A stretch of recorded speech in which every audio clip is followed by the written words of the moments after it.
ocean, laughing at the dark coming. 'Cause I've seen the way that it goes if you win.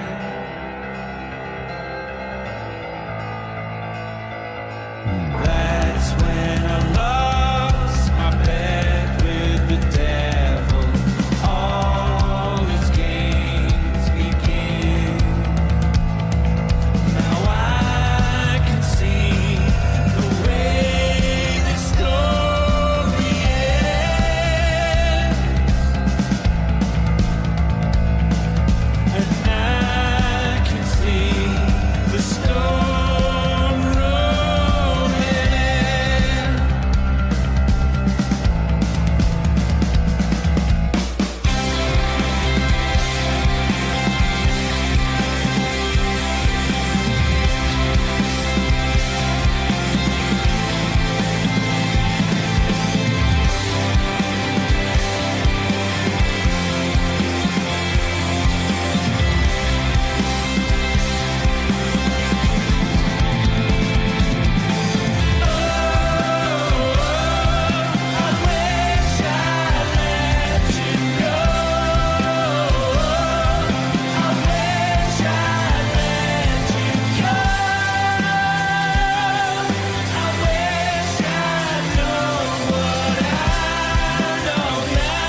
I make my bed with the devil for my 400 tricks.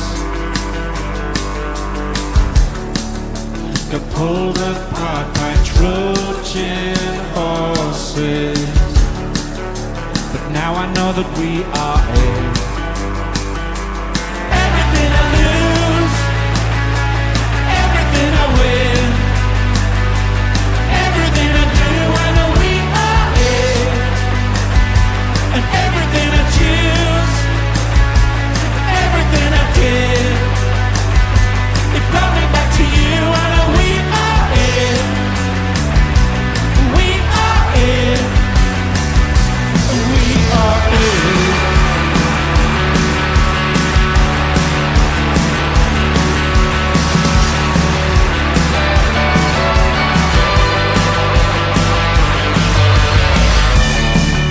I thought the judgment day was coming when we danced in '99, but the world is ours forever after, and we didn't have to try. Everything I lose, everything I win, everything I do, I know we are it. And everything I choose, everything I did, it brought me back to you. I know we are it.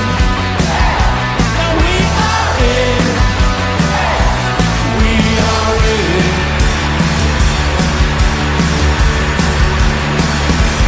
When our life's a vicious circle that spins too fast to see my own way out, let me out. And when I fall into a wormhole that spins too fast to see, and I can't run any faster, you are always there for me. 'Cause there's nowhere I go, darling, where you won't go to be there just for me.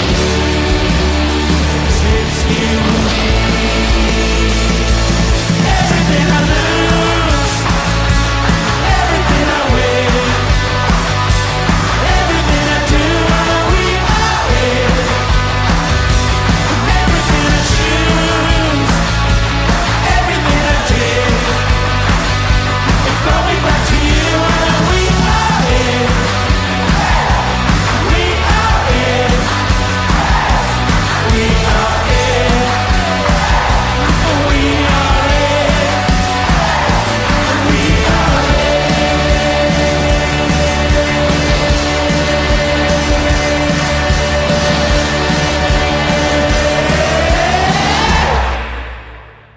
Okay, you are listening to 96.9. It is All FM. It's Wednesday Drive Time Show with me, Kieran. On the line, I have guitarist and collaborator with brilliant band Embrace, Richard McNamara. Hi, Richard.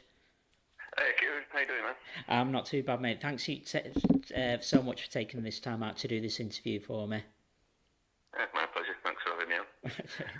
So, you're back. It's been a while, but not overly too long, and thank God for it as well. The last album was 2018, Love is a Basic Need. A lot has happened with the world, as you can imagine, since then. Everything and stuff like that, and it's affected everyone within the pop music industry and stuff like that. So how did you guys spend it? Were you sort of still together at the time, keeping in touch with each other, or was it just like spending time with your families, chilling out, watching Netflix kind of thing? Well, we sort of all adapted, really. I mean, we did our last gig, literally, I think it was the Sunday before the lockdown on the Tuesday. So we were kind of right up to the wire with it. What there was talk about was cancelling it, but we went ahead with it. And I just kind of through lockdown, I was kind of mainly focused on my other band, Eva. Right. We were doing like Facebook Live performances, sometimes 4 times a week. It sort of seemed to help quite a few people through. Give them something to look forward to, like a gig to look forward to. Absolutely. Twice a week. Yeah. So that's kind of the main thrust of what Yeah. I was doing. But in terms of writing the records, Danny's kind of like currently writing sort of scripts for TV, and he had like an opportunity that was going to be coming up, so there was sort of a deadline that we kind of imposed on ourselves to get the album finished by, so that he could, concentrate on working on that afterwards. So to that end, we sort of all sent ideas to Danny, like musical ideas, so that he could get songs over the top of them. And it kind of sprung from that, really. We kind of got together in the middle, when the restrictions were ended.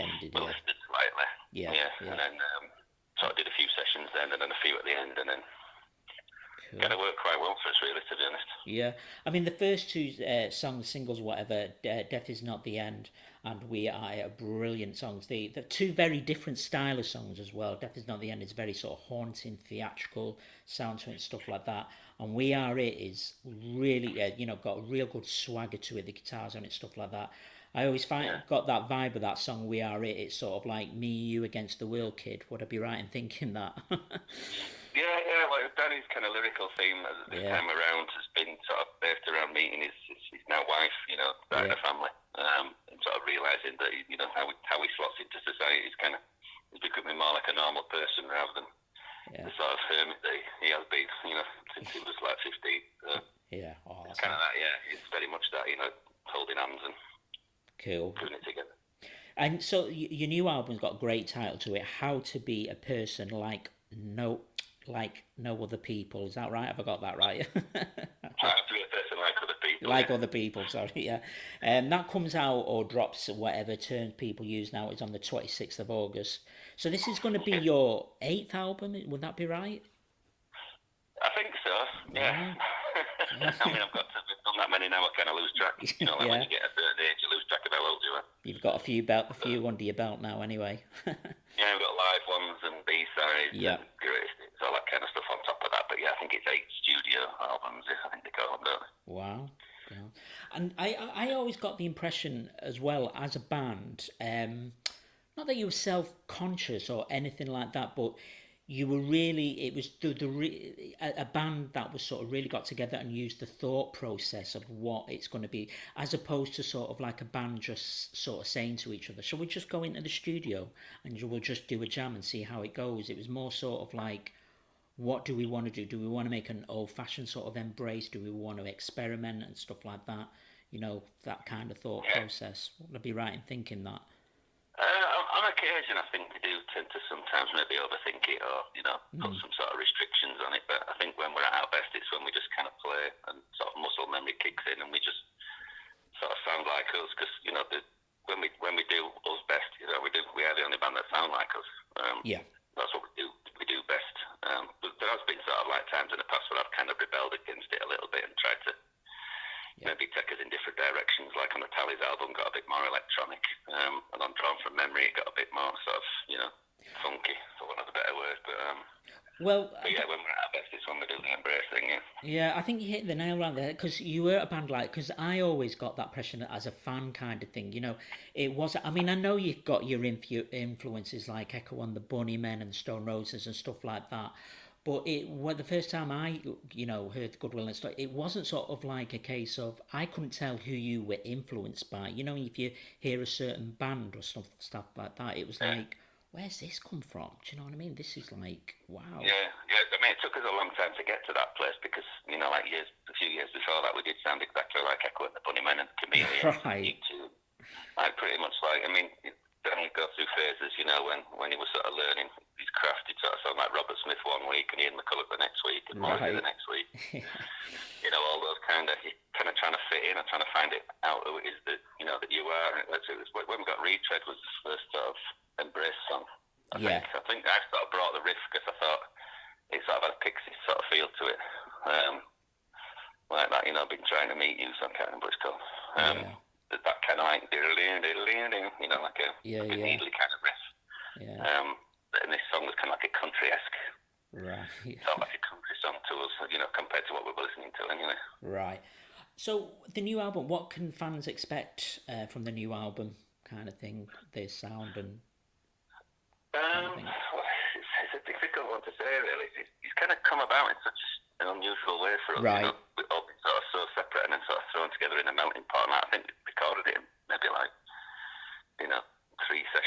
3 weeks, which is like really, really quick for us.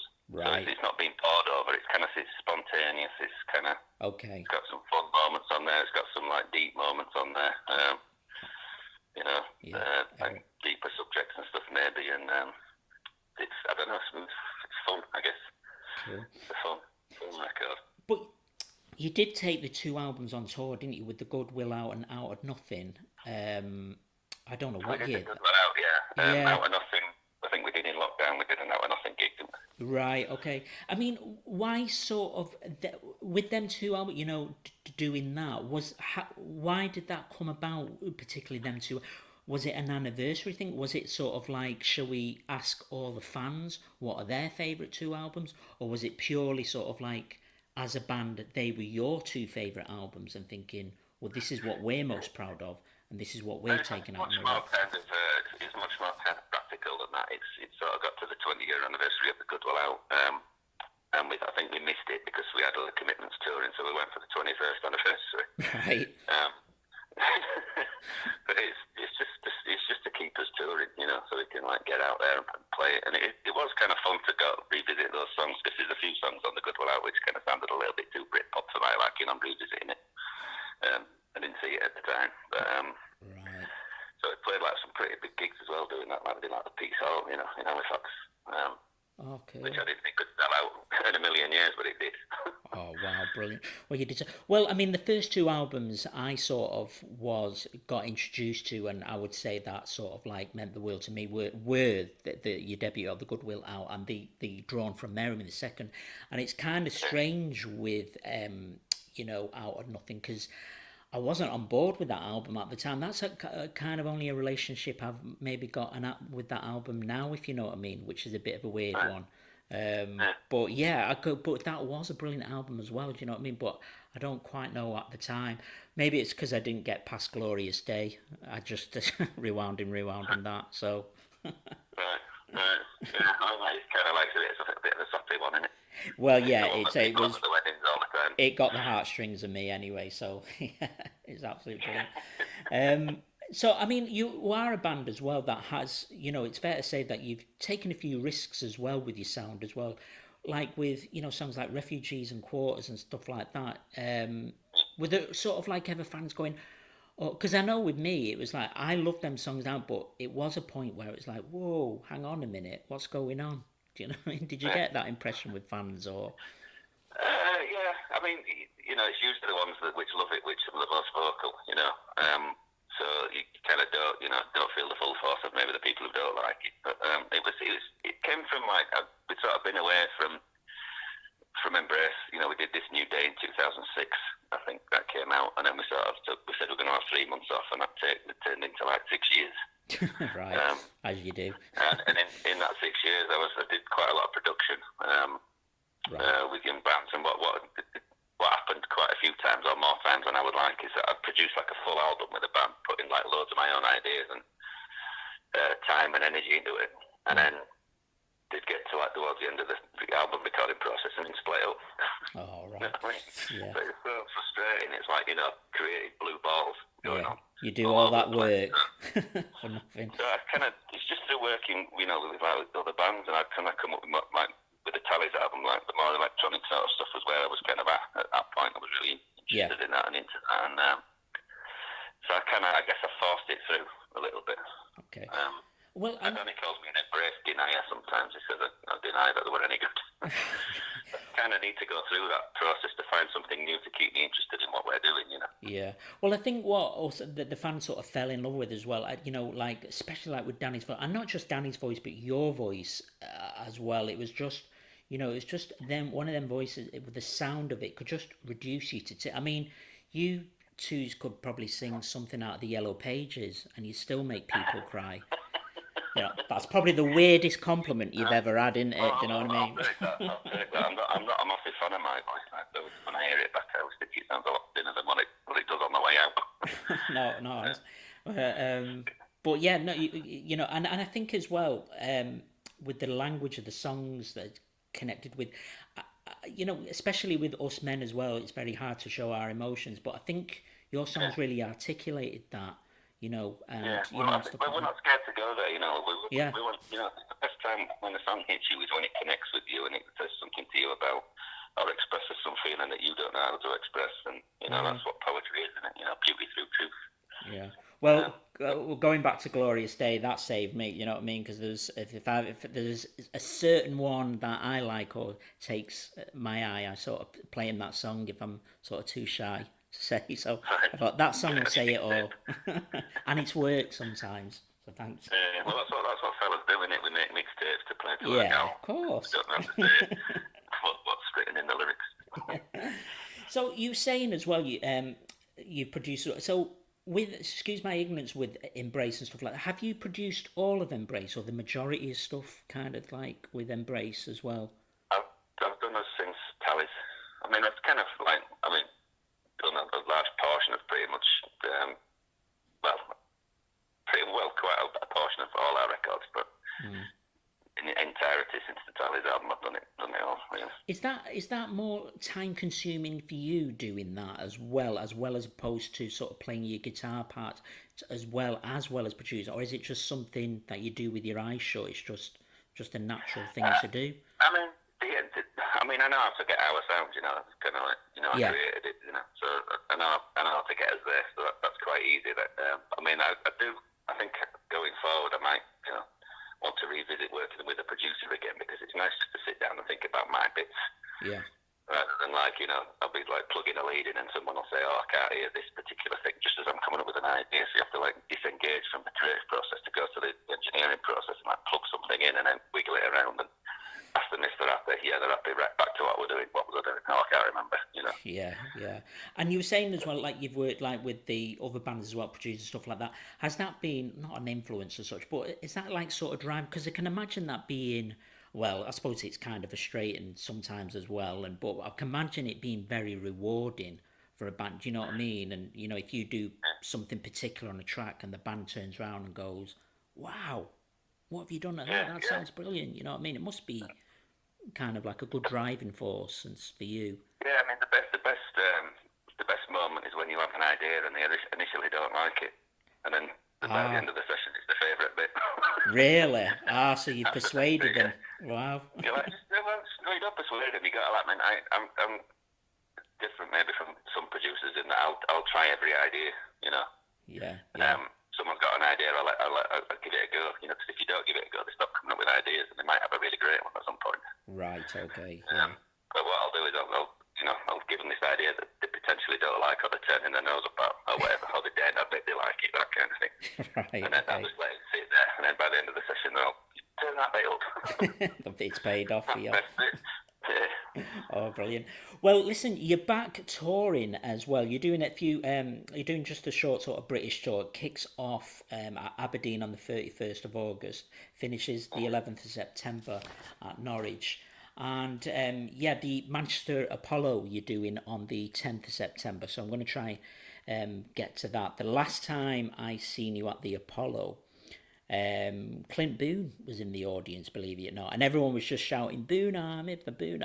That's like that's a pointless information I'm telling you here, but well, I've seen you twice. The first time was at the MEN Arena as well. I think that was 2005 or possibly 2006. Well, that was, believe it or not, I think that was the first time I'd heard Nature's Law. You might have just debuted it as well, possibly, on that night. And plus, as well, you did a cover version. Oh, I can't think of its name. Oh, it's gone out. You did, Christmas. Yeah, there'd be snow at Christmas, there'd be peace on earth. I can't think of his name, who sung it. Yeah, Greg Lake. That's it. Yeah, you did that. I remember that. Yeah, I love that cover. Yeah, that was a brilliant cover. Yeah. So the 10th of September, the most important. The Apollo's great as well, isn't it? Do you know what I mean? Because I remember the last time you played the Apollo, you got everyone on your feet to save me as well. I think you and Danny were like not letting anyone on the balcony sit down. It was like, oh God, and I'm no good at dancing, but it was just like you weren't letting anyone. It was brilliant. Yeah. Our manager writes that as his favourite ever Embrace gig, and he was actually really characteristically complimentary after the show. It's very rare that he comes in and goes, "Wow, well, that was great," you know. But that was his favourite ever gig there. I saw Al Green there. Because when was that? That must be. Oh wow! Must have been late 90s, and it was just such an amazing gig. He kind of he stood about 10 feet away from the microphone to sing this song, and you could hear a pin drop in there. Really? So, yeah. And then at the end of the show, he just bent down, picked up his like holdall, like a Nike, you know, leather holdall, threw it over his shoulder, and then that skipped off stage to catch a flight. As you do. Brilliant. Throwing roses out into the audience. Yeah. Oh, yeah, brilliant. Well, it's a brilliant venue, yeah, as I say. So, so the new album, like I said, that comes out on the 26th of August, and the tour kicking off on the 31st. So, any plans to take the tour sort of further afield, or are you going to do any more, keep it, just sort of test the waters with this, and or maybe announce some more dates later on in the year kind of thing, or... Yeah, we're just sort of feeling it out, seeing how it goes. So, yeah. Coming back, when you see them chimpanzees that have never touched grass and they come out of a cage, it's kind of a little bit like that for us. We're kind of like just sort of seeing how the land lies with it, really. And then maybe we'll do a bit more later on. I'll pick a few like spot shows here and there.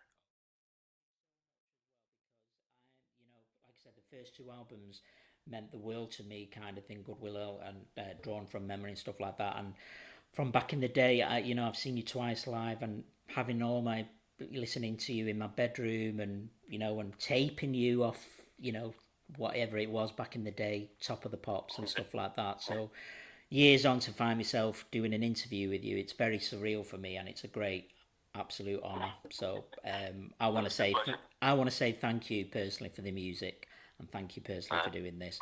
Have a good luck with the album, out, like I said, the 26th of August. Have a brilliant tour. I'll try catch you at the Imagine Apollo on September the 10th. Cheers, Kieran. All right, thanks, Richard. You take care now. God bless. All right, man. Bye-bye. See you later. Bye.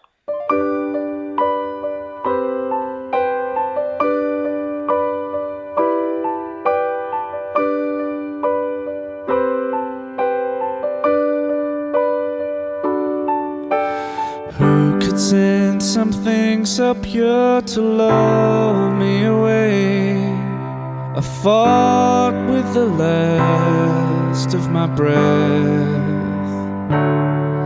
but you came along on a glorious day.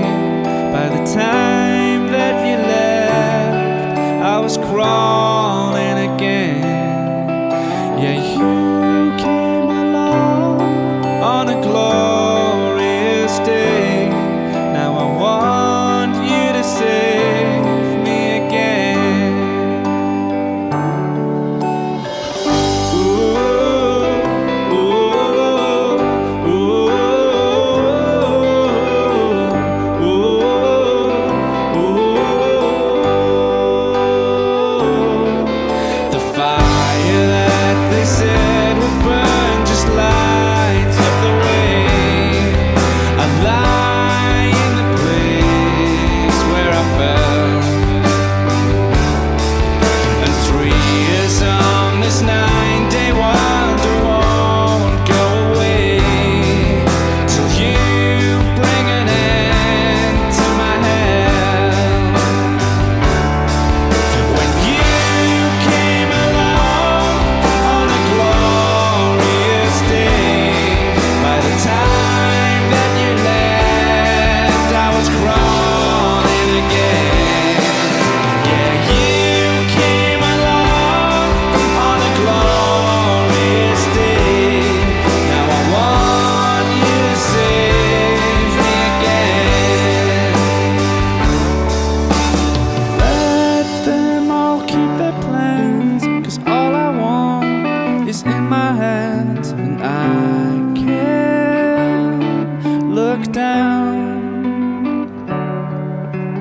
Back then I had it all, and now I want it back, that's all. And I can't get out.